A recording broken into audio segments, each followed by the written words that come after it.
Assalomu alaykum. Efirda kun xabarlari kanali. Eron har tomonlama urushga tayyorlanmoqda.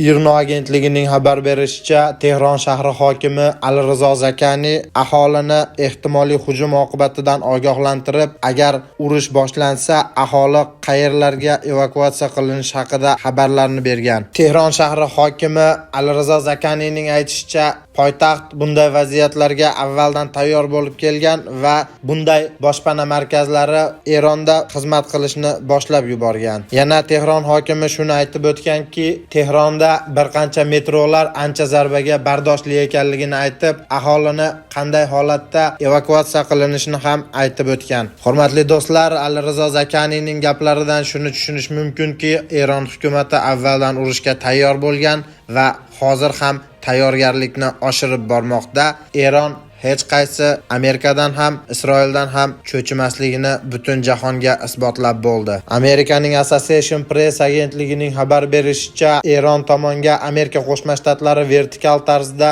756 ta raketa tizimi va bir dona samolyot tashuvchi Abraham Lincoln kemasi va 8 ta jangovar yirik kemalarni joylashtirgani haqida xabar berdi. Amerika Qo'shma Shtatlarining urush vaziri Pete Hegseth 29-yanvar kuni bergan bayonotida Eronda shunday yo'l borligini aytib o'tgan. Qo'shma Shtatlarning shartiga ko'nish yokida Qo'shma Shtatlar butun Eronni yo'q qilib tashlashligi haqida xabar bergan. Qo'shma Shtatlar urush vaziri Pete Hegsethning bu gaplaridan so'ng Rossiya ham Eronda atom elektrostansiyalarida ishlab yurgan 400 nafar o'z fuqarosini evakuatsiya qilishga qaror qilgan. Eronning tashqi ishlar vaziri Abbos Aroqchi o'z X tarmog'ida shunday post qoldirgan. Ayni paytda bir qancha davlatlar Donald Trampdan Eronga hujum qilmaslik haqida so'ramoqda. Bu davlatlar esa Turkiya, Misr, Qatar, Saudiya Arabistoni va boshqa davlatlar.